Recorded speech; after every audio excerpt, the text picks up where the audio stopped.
All right, everybody, thank you for joining us tonight. We will start with an opening statement from Coach, and then we will take questions. Nope.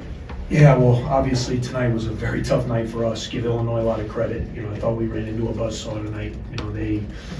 That was a butt kicking, in every sense of the word. I just thought they threw the first punch, the second punch, the third punch, and we just never could get any sort of rhythm. We couldn't get any of the stops that we needed to get back into the game. Give their guys a lot of credit. Damask was fantastic, but I thought a lot of their guys were fantastic. They made good decisions. They took care of the ball. Guys made shots, and I felt like every time there was kind of a loose ball and a 50-50 ball and they got it, it ended up being a three. It was kind of a loose ball rebound, and those are the possessions that are real killers. But at the end of the day, you're not going to win any games giving up 96 points in this league, and a team shooting 63% from the field and 56 from three. So the story of the game was our inability to defend them. That just that happens sometimes. You play really good teams. There's nights where that happens. It's not fun to go through, and hopefully we'll learn from it and bounce back. You got to be resilient in this conference. It's everybody's good. On a night like night where you get your butt kicked, you can't flush it though. That's not, let's just flush this one. I don't believe in that. I think you got to understand why it happened. And then you got to try to correct things as you move on to the next game. But Illinois was fantastic, and they deserved to win. They played great. Coach, the margin was wider tonight, but kind of last year this time you had a similar game against Ohio State. Do you see this as kind of a law of averages type night with Illinois shooting, or are there deeper problems you need to address? Probably a little bit of combination of both.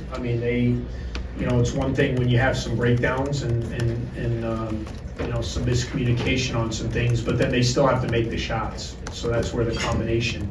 Sometimes you get away at times with some wrist rotations or when guys aren't shooting the ball as well. But we paid for it tonight. Our defense was not good, and that's an area that we have to really address. And so that's where I don't want to say it's deep rooted, but we have to be better in that area. You just can't, we're not going to win any games if teams shoot 63% from the field. This league is just too good, and there's too many good players and coaches, and we're going to have to be much better on that end of the floor to give ourselves a chance.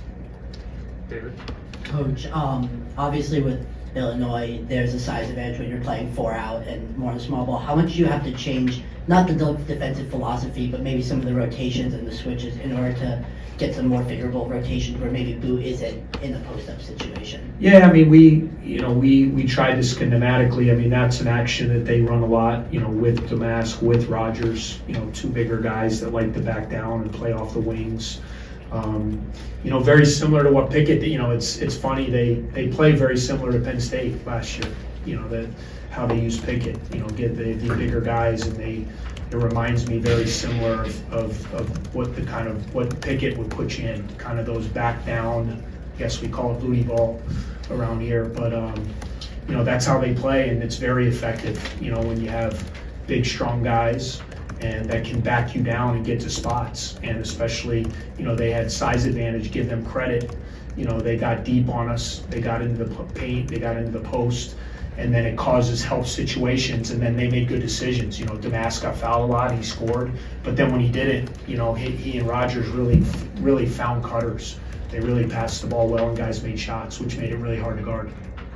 When you think about that matchup disadvantage with, again, a bunch of switchable wings on both sides of the ball, how much of that do you attribute to that being a matchup problem versus making fundamental changes going forward with running with the 4-guard lineup, running, at a very slow tempo? Yeah, well, guys, we played this lineup last year. So, everyone's saying Brooks played the same position last year that he's playing. So it's no different, and we were the best defensive team in the league. So, obviously, schematically, we have to continue to address, and we have to continue to get better. But a lot of it is fight, a lot of it is grit, a lot of it is 50-50 balls, defensive rebounds, loose balls, physicality.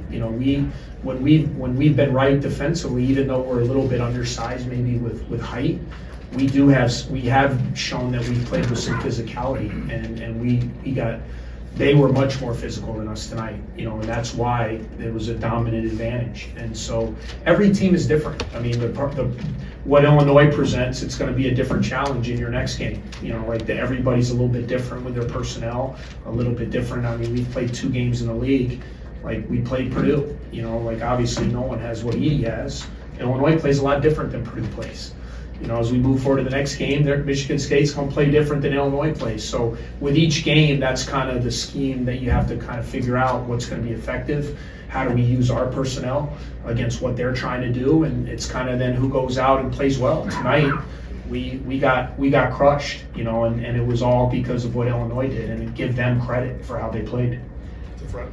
Chris, obviously they're down an important player, but this offense, what does stress a defense with the personnel they have right now? Yeah, like I was saying, when I was watching the film, it was reminding me so much when you have those guards that can really back down and get low, and they're poised and patient. You know, it reminded me a lot of, as you're watching it, you know, a lot of what you saw last year with Jalen Pickett.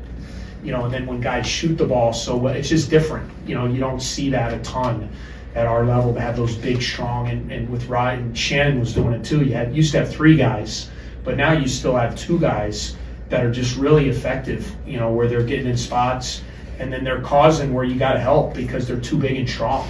I mean, I don't care who you put on them, you know, and what happens is because of their personnel, Coleman's ability to stretch the floor, it makes it very difficult because he can make threes, and you really don't have that presence down low. They string your big guy out.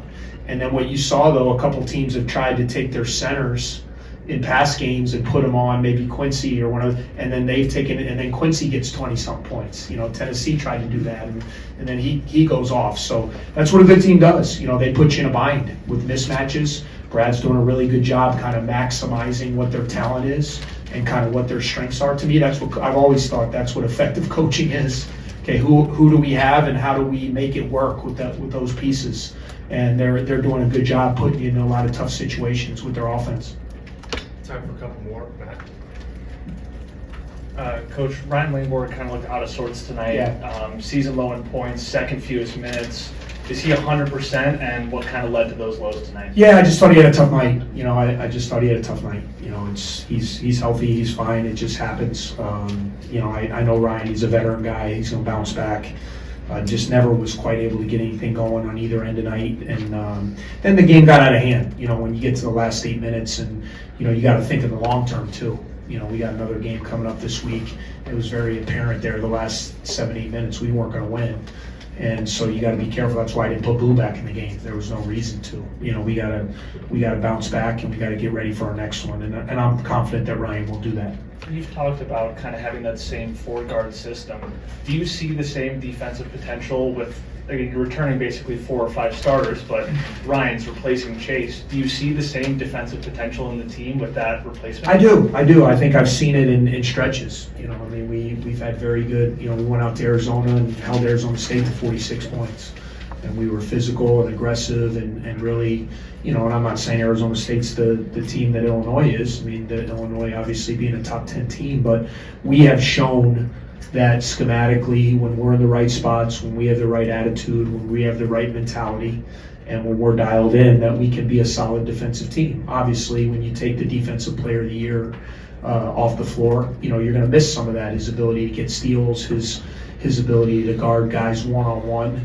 But defense is still 5 guys. You know, I mean, you got to. I always say defense. You can really see when a team is together because you have 5 guys playing as one. Because you have to on that end of the floor. And you know, tonight we just didn't have it. But I do. To answer your question, I do think we have the potential to be good on that end.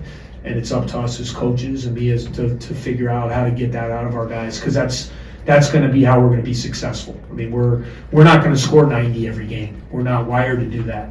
So we're going to have to be much better on the defensive end to give ourselves a chance to compete against the teams in our conference. Right. Chris, what did you think about Harmon tonight, number 4 off the Yeah. bench, and where was he in your report? And I know he gets 20 tonight, but his activity and maybe how he's able to defend. Yeah, good player. I mean, veteran guy, really shooting the ball well. You know, now 2 games in a row here, he was great. I mean, obviously he was in the scouting report. I mean, he coming off a game like he had about 20 in the last game, so you knew he was coming in hot. I just thought he did a good job. He was opportunistic. He got a couple of drives to the basket, layups, made 4 or 5 from 3, played solid D. You know, just a good veteran piece. You know, that's helping their depth. You know, he continues to play like that. You bring a guy like that off the bench, that's a real weapon to have. Last one in the middle. Coach, what's your message? You guys didn't really suffer a lot of these like losses of this magnitude recently. What's your message to Northwestern fans? And honestly, in those last 10 minutes with the game in hand, what was your message to the guys in the huddle? To keep playing. You know, you have to be a pro, right? You play for 40 minutes regardless of what the score is. We've certainly had games like this every year, and even last year, the most successful season in the history of school, Pittsburgh beat us by 30-something, Ohio State beat us by 30-something. We've had plenty of those nights, and I think every team kind of has those. You as a coach aspire not to have those. They're not fun to go through while you're watching it, while you're seeing it happen. And it just gets you determined to kind of get back to the practice floor and make it better. We still have 18 games remaining. Okay, we're 10-3 and we're 1-1 in the conference. And a lot of people are going to lose in this building. This is a very tough place to play. We came here with the attitude to try to give ourselves a chance to win in a really tough atmosphere and a team that wins a lot at home. And we didn't get that done. And so we got to go back and get better, and we have a chance to play at home and hopefully get back on the right side of the ledger, you know, when we get a chance to play another game.